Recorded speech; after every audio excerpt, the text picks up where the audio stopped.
bagi kaum muda, penuhi panggilan tugas mulia, sing-singkan lengan baju untuk nusa, berkarya bagi tanah air tercinta, mengolah sawah, hutan lautan, merawat sumber daya kehidupan, satukan tekad, gelora dan semangat, membangun bangsa yang makmur dan berdaulat,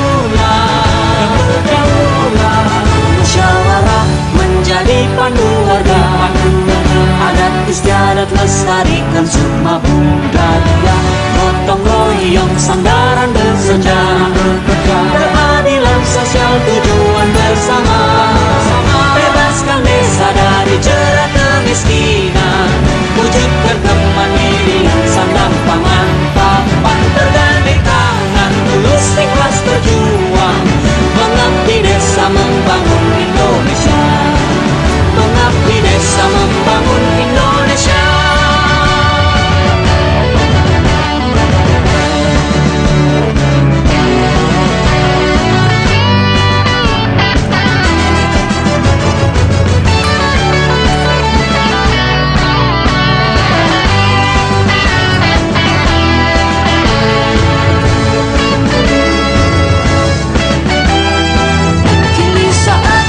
Bagi kaum muda, penuhi panggilan tugas mulia, sing-singkan lengan baju untuk nusa, berkarya bagi tanah air tercinta, mengolah sawah, hutan lautan, merawat sumber daya kehidupan.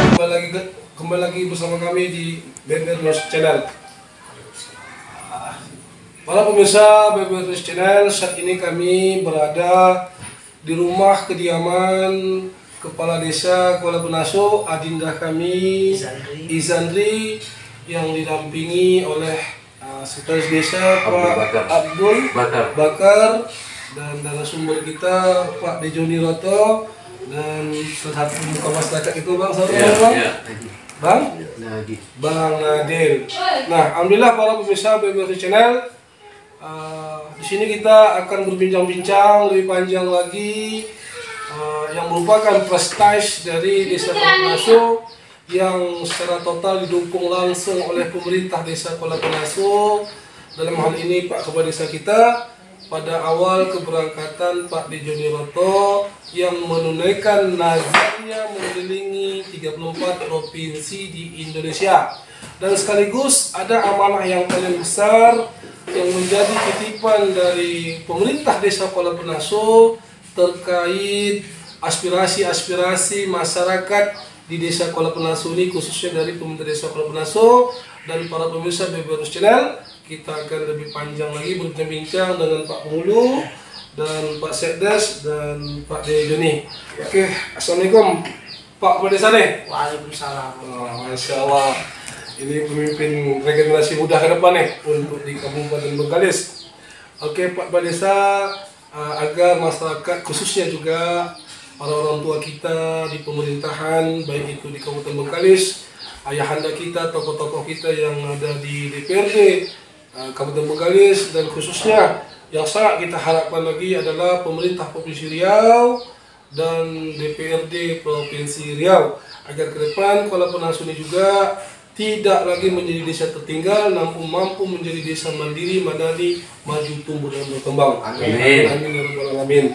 Nah, boleh kita minta Pak Penghulu kira-kira ya sekilas pandang terkait keberangkatan dari Pak Dejoni awalnya, yang kemudian amanah-amanah saja yang menjadi prioritas utama dari pemerintah desa yang kononnya ingin disampaikan kepada Bapak Presiden Republik Indonesia, yakni Insinyur Joko Widodo. Untuk itu saya sampaikan, memang pada awalnya Pak Dejoni punya niat, punya nazar sewaktu anaknya lahir, yang alhamdulillah kelahiran anak beliau sehat walafiat, istri beliau sehat. Sewaktu itu beliau berniat atau bernazar bahwa kalau seandainya anak beliau sehat walafiat lahir dan istri beliau sehat, maka beliau akan menunaikan nazar beliau yaitu keliling Indonesia karena mengucapkan rasa syukur alhamdulillah bahwa anak beliau waktu itu dilahirkan di Rumah Sakit Umum Duri Permata-Hati, dan alhamdulillah anak beliau sehat walafiat dan istrinya. Dan untuk itu maka beliau menjalankan nazar karena beliau mengatakan bahwa itu adalah hutang beliau. Itu disampaikan ke kami pemerintah desa. Sewaktu itu ada Pak Sekretaris Desa, ada Ketua BPD dan saya lupa bulan berapa Pak, tapi yang saya ingat di tahun 2019 waktu itu kami melepaskan beliau di halaman kantor desa. Jam 10 pagi kami melepaskan beliau. Kami waktu itu dihadiri beberapa orang tokoh masyarakat. Tentu di situ kami menitipkan sepucuk surat kepada beliau sama Pak Tapo, Pak Dejoni dan Pak Tapo. Sewaktu itu kami menitipkan sepucuk surat. Harapan kami mudah-mudahan beliau ini bisa langsung jumpa dengan Pak Presiden kita, Pak Insinyur Joko Widodo, untuk menyampaikan aspirasi kami yang berada di Desa Wolopenaso. Tentunya di dalam isi surat tersebut ada beberapa permohonan atau permintaan kami, ya terutama terkait dengan pembangunan desa, terkait juga dengan masalah lahan yang ada di desa kami. Tentu bagaimana juga cara ekonomi kemasyarakatan kami lebih maju lagi ke depan. Itu harapan kami sebenarnya Pak. Tapi dalam perjalanan beliau yang telah meninggalkan Desa Wolopenaso lebih kurang 3 tahun lebih, perjalanan beliau memang saya melihat dari YouTube dan lain sebagainya, kita melihat bahwa beliau ada di beberapa daerah, memang beliau singgah dan lain sebagainya. Kalau tidak salah saya ada jumpa Kapolres dan lain sebagainya. Saya melihat di YouTube beliau, dan beliau ini kami merasa bangga bahwa kehadiran beliau di daerah-daerah tersebut, di beberapa daerah Indonesia yang beliau kunjungi, disambut dengan baik. Disambut hangat. Nah kayak itu kami alhamdulillah kami merasa bersyukur. Artinya nazar dan niat beliau itu betul-betul dijalankan dan betul-betul sampai di daerah tersebut itu betul-betul dihargai. Dan tentu kami sebagai pemerintah Desa Wolopenaso, khususnya ada masyarakat Desa Wolopenaso, tentu berharap beliau dalam perjalanan sehat walafiat dan kembali lagi ke Desa Wolopenaso dalam keadaan sehat. Itu harapan kami. Dan alhamdulillah kemarin sebelum Hari Raya Idul Fitri beliau telah kembali ke Wolopenaso, alhamdulillah dengan sehat walafiat dan selamat sampai ke tempat. Tentu ini jadi sebuah kebanggaan bagi kami khususnya. Khususnya jadi kebanggaan bagi kami bahwa lewat beliau memperkenalkan bahwa ada salah satu nama desa di Kabupaten Bengkalis di Provinsi Riau, khususnya di Kecamatan Talamandau, ada nama Desa Wolopenaso. Yang mungkin menurut saya tidak semua daerah tahu Desa Wolopenaso. Mungkin usahkan wilayahnya, mungkin nama pun tak tahu. Tapi alhamdulillah lewat beliau itu dikenal. Dan saya melihat di beberapa YouTube mereka menyebut nama desa kita. Alhamdulillah. Dan di sepeda tersebut kan sudah dipersiapkan beliau, memang ada nama desa, nama kecamatan, nama kabupaten, nama provinsi. Jadi lewat beliau keliling Indonesia sudah memperkenalkan itu. Tentu harapan terbesar kami sebagai pemerintah desa, ini jadi momen atau momentum yang terbaik buat kita semua. Yang mudah-mudahan Desa Wolopenaso dikenal di mata kawan-kawan atau di mata orang-orang yang berada di luar sana, di beberapa daerah yang ada di Indonesia. Ini juga menjadi salah satu, kalau menurut saya ya, motivasi mungkin regenerasi ke depannya seperti apa. Karena sebagai orang muda, saya sebagai orang muda yang memimpin desa ini tentu punya harapan yang banyak. Bagaimana caranya mensejahterakan masyarakat, bagaimana caranya pembangunan yang lebih baik lagi ke depan, bagaimana caranya kami membangun desa kami ini mungkin lebih baik lagi. Itu ya harapan saya. Apalagi tadi di bidang UMKM dan lain sebagainya. memang untuk potensi SDM kami, ya kami memahami dan memaklumi untuk potensi SDM kami masih lemah. Betul. Tapi kalau untuk potensi SDA, alhamdulillah kami banyak. Tapi bagaimana cara mengolah potensi SDA itu yang kami masih lemah. Harapan-harapan yang besar mungkin dengan momen-momen seperti ini, yang mudah-mudahan ini jadi sebuah jadi sebuah tanggapan positif ke depan bagi orang-orang mungkin yang seluruh pihak yang terkait, baik mungkin pemerintah kabupaten, pemerintah provinsi, bahkan pemerintah pusat, atau bahkan perusahaan-perusahaan besar yang berada di sekeliling kami. Iya, betul. Tentu kami berharap tolong perhatikan kami. Itu harapan kami. Mungkin lewat momen-momen seperti inilah kami bisa memperkenalkan bahwa ini Penaso. Iya. Ini desa kami Kuala Penaso. Itu harapan terbesar kami sebenarnya. Nah, kemudian para pemirsa channel, ada beberapa waktu yang lalu memang kita sempat berbincang-bincang dengan Pak Dijoni juga. Harapan beliau setelah selesai menunaikan nazar ini tentunya memiliki masa depan yang lebih cemerlang lagi, yang lebih baik lagi, yang memang tentunya harus ditunjang oleh fasilitas-fasilitas yang ada di Desa Kuala Penaso ini, yang memang menjadi tanggung jawab khususnya di seluruh pihak, baik itu kabupaten, provinsi, dan pusat. Karena memang setelah kami keliling, desa ini bisa dikatakan desa tertinggal dari segala sektor pembangunan. Apalagi memang Kecamatan Talang Mandau ini, kecamatan yang baru saja dimekarkan dari kecamatan induknya, boleh kita lihat dengan masuknya saja begitu rumit medannya, Pak Penghulu ya, dengan bus dan segala macam. Memang ya dengan harapan tersebut Pak Dijoni juga telah menyampaikan Pak Penghulu bahwa di Kuala Penaso juga ada namanya potensi ekonomi di sektor pertanian budidaya jamur. Nah, kalau kami boleh mendengar nih Pak Penghulu, sejauh mana budidaya jamur ini menjadi kearifan lokal di Desa Kuala Penaso ini? Memang mengenai budidaya jamur, memang kita kan sesuai dengan yang saya sampaikan tadi Bang. Kami berusaha bagaimana cara membudidayakan jamur. Cuman karena kekurangan SDM kami, disitulah kelemahan kami. Kelemahan kami sendiri.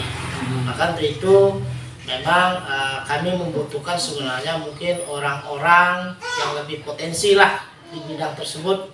Bagaimana caranya supaya ini lebih bisa menghasilkan, bagaimana cara ini meningkatkan ekonomi masyarakat. Apalagi kalau mengenai bidang sektor-sektor lainnya, memang kami Kuala Penaso ini kan desanya termasuk desa daerah sungai nih Bang. Desa daerah sungai. Memang rata-rata masyarakat kami di Desa Kuala Penaso ini bisa dikategorikan rata-rata penghasil ikan. Kita penghasil ikan sungai. Mungkin khususnya mungkin seperti nelayan, seperti toke-toke nih, toke-toke pembeli ikan di Desa Kuala Penaso sendiri, ada yang dari Pekanbaru, ada yang dari Kampar, Budi dan lain sebagainya. Dan alhamdulillah di saat beberapa pemerintah Kabupaten Bengkalis, orang-orang pemerintah Kabupaten Bengkalis, orang-orang dinas yang beberapa kali datang ke Desa Kuala Penaso, pas waktu tempatnya musim ikan di desa kita, ya, tentu alhamdulillah kita bisa ajak mereka makan siangnya dengan makan ikan kita. Nah itu. Yang kedua juga alhamdulillah kadang pas di saat mereka sampai ke desa kita, pas pula saat juga musim ikan tersebut, ada yang ikan salai, ada yang ikan asin.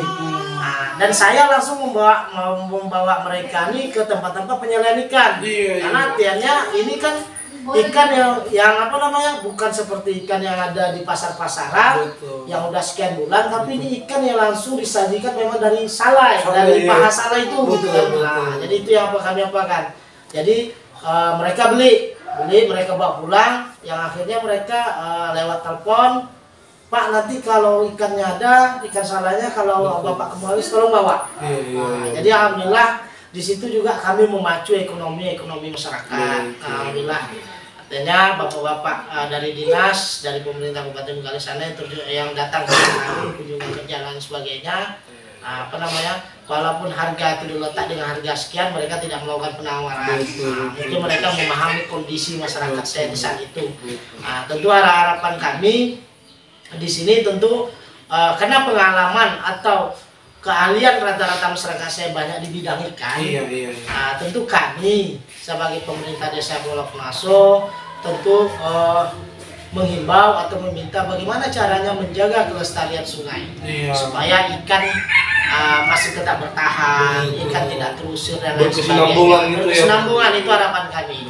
Itu yang kami harapkan, karena banyak yang menyampaikan ke kami bahwa mengatakan ikan dari Sungai Mandau ini lebih enak daripada ikan dari tempat lain. Itu bahasa mereka menyampaikan kita, karena mereka penikmat gitu kan. Mereka yang mengatakan seperti itu. Tentu inilah harapan-harapan kami sebagai pemerintah desa, ya berharap momen-momen ini menjadi juga motivasi regenerasi kami yang ada di desa Pulau Penaso. Memang kalau di sisi pendidikan yang saya sampaikan tadi SDM, memang jujur kami lemah. Kami lemah, masih banyak kekurangan. Oke, apa namanya?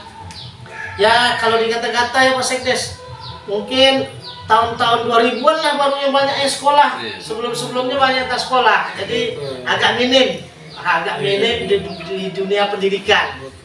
Karena jarak tempuh desa kami yang jauh keluar, di masa-masa itu sekolah hanya ada SD di desa kita, SMP SMA itu di luar dan lain sebagainya. Jadi apa namanya ini, karena rata-rata orang tua hanya penghasil ikan di masa itu, ya bisa ya namanya ikan Bang. Hari ini dapat belum tentu besok dapat. Jadi untuk mendukung pendidikan anak-anak itu tentu kan butuh biaya nih. Tentu yang bisa sekolah sampai keluar tuh tentu kalau saya mengatakan orang tua mereka yang mungkin ekonominya menengah ke atas. Kalau ekonominya menengah ke bawah, untuk makan ya susah, macam mana mau sekolah. Itu. Jadi alhamdulillah sekitar tahun 2000-an barulah mulai anak-anak Penaso yang betul-betul punya sekolah, punya pendidikan yang bisa mencapai sampai keluar. Walaupun hari ini anak-anak desa Pulau Penaso, kalau saya mengatakan anak tempatan, paling lebih kurang sekitar 7 orang lah yang sarjana. 7 orang lah yang sarjana, satu desa nih, satu desa Pulau Penaso, bukan satu dusun, tapi satu desa. Paling sekitar 7 orang lah baru yang sarjana. Selebihnya hanya sampai tingkat SMA, ada yang tamat SMP, ada yang cuma bisa menyelesaikan SD dan lain sebagainya. Jadi itu saya mengatakan bahwa kami minim di bidang SDM. Nah, kemudian Pak Mulu, kalau boleh tahu nih kami ini terkait apakah ada upaya-upaya atau misalnya dari salah satu kan lembaga organisasi semi pemerintah nih ya, seperti Kadin gitu kan, Kamar Dagang Industri Nasional di Kabupaten Bangladesh, kira-kira pernah nggak misalnya datang kemari atau mengadakan inilah tatap muka atau dialog bagaimana pengembangan terkait kearifan lokal yang ada di Muara Basung sendiri? Desa Pulau Penaso. Di Pulau Penaso, sorry, di Pulau Penaso sendiri. Seingat saya Bang, setahu saya ya Mas Sekdes, tapi entah mungkin bisa saya tidak di tempat, ya kan? Kalau saya nggak ada di tempat kan ada Mas Sekdes saya. Tapi seingat saya, di saat saya ada di tempat, saya belum pernah bertatap muka. Belum pernah bertatap muka sama yang Abang sampaikan tadi, mungkin beliau yang dari Kadin.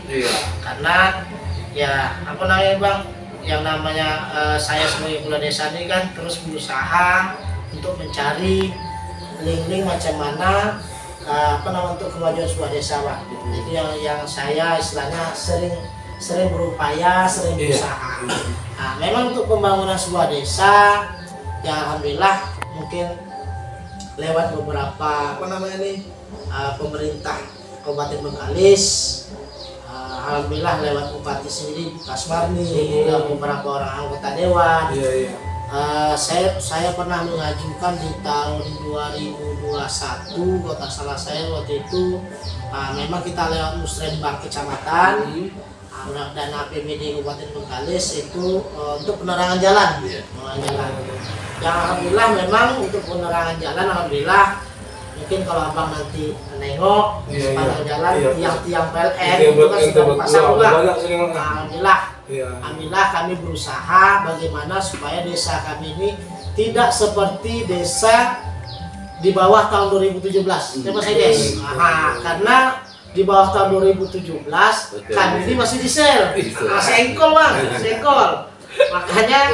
Makanya dulu sewaktu saya masih kuliah, setelah saya selesai kuliah, saya sering menyampaikan bahwa di saat saya di Pekanbaru, saya kuliah di Pekanbaru, di saat saya di Pekanbaru, saya merasa hidup di tahun waktu itu sekitar saya nyelesai kuliah tahun 2010. Di saat saya di Pekanbaru di tahun 2010 tersebut, saya merasa hidup memang di tahun 2010. Iya. Tapi di saat saya balik ke desa Kuala Penaso, saya merasa saya hidup di tahun 70, di tahun 60. Nah, kenapa seperti itu? Betul. Karena saya melihat banyak daerah yang sudah tersentuh oleh kebakaran seperti PLN. Tapi kami di desa Kuala Penaso ya, bagi masyarakat mungkin yang saya sampaikan tadi mungkin agak menengah ke atas, sangguplah beli mesin diesel. Betul. Bagi masyarakat yang hidupnya, ekonominya di bawah, mungkin numpang lah kan itu bang, tarik kabel lah kan itu kan. Ya jam 12-an, jam 11 malam itu lampu sudah mati semua, akhirnya ya kayak kampung mati lah gelap gulita. Tapi alhamdulillah 2017 mungkin atas usulan-usulan kami di masa itu, memang sebelum saya kepala desa masih Pak Bosnian, mungkin usulan-usulan itu waktu itu Pak Sekdes dan beberapa orang kawan waktu itu mengurus sampai ke PLN Dumai, Pak Sekdes ya, PLN Dumai. Alhamdulillah 2017 akan terpasanglah lampu di tempat kita. Ya, alhamdulillah saya mengatakan bahwa di tahun 2017 tuh kami merasakan memang hidup di tahun 2017, tidak lagi di tahun 70 kayak itu Pak. Nah, itu dia yang alhamdulillah saya katakan anak-anak kami, adik-adik kami, mereka sudah enak belajar Pak. Sudah enak belajar. Alhamdulillah sudah enak belajar kan itu. Apalagi kan apalagi dengan mungkin kilometer hanya 900 itu kan ada subsidinya dan sebagainya. Alhamdulillah lah. Alhamdulillah ya, kami mengucapkan terima kasih mungkin kepada pihak-pihak terkait, pemerintah dan lain sebagainya. Alhamdulillah kami sudah terang, sudah menikmati lampu dari tahun 2017 sampai sekarang, sudah berjalan 5 tahun. Alhamdulillah kan itu Bang, kami sudah menikmati itu semua. Nah, tentu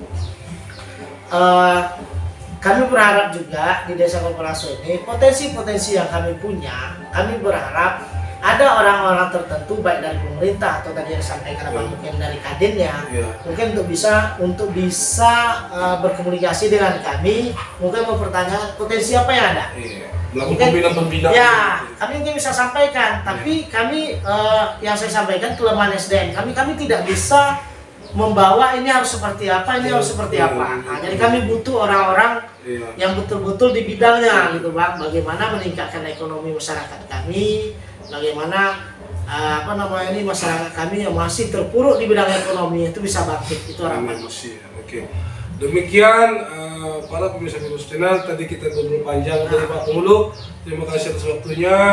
Dan memang kearifan-kearifan lokal sebagai penunjang potensi ekonomi di Kuala Penaso ini begitu berlimpah ruah, mulai dari ikannya, jamurnya dan segala macamnya. Apalagi Masya Allah di sektor perkebunan, salah satu komoditi yang adalah sawit juga memang cukup luar biasa. Namun tentunya ini harus diimbangkan dengan kemampuan dan peningkatan SDM masyarakat setempat Pak Pengulu ya, agar mampu mengelola dengan sebaik-baiknya sehingga menjadi program berkesinambungan untuk meningkatkan ekonomi masyarakat di Desa Kuala Penaso, sehingga program Bengkalis bermarwah ya, Bengkalis bermarwah, maju dan sejahtera, sukses di bawah naungan Ibunda Bupati kita Kasmarni. Oke, jangan lupa like dan subscribe-nya. Salam, Baby News Channel.